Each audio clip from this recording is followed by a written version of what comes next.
বাহ, মনে হচ্ছে বেশ জমাটি আড্ডা হচ্ছে। আমি এসব আর ভেঙে দিলাম না তো? আরে না না, আমাকে দেখে এত সিরিয়াস হওয়ার কোনো দরকার নেই। আসলে আড্ডা মারতে না আমিও খুব ভালোবাসি। কি বললেন? না বলে ঘরের ভেতর ঢুকে পড়েছি? হ্যাঁ, রণদীপ তাই করে। এই বলে কয়ে তাকে কারো বাড়িতে ঢুকতে হয় না।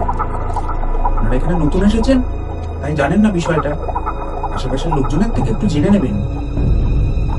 আর শুনুন, আমার সাথে যখন কথা বলবেন তখন গলার আওয়াজটা একটু নিচু করে বলবেন।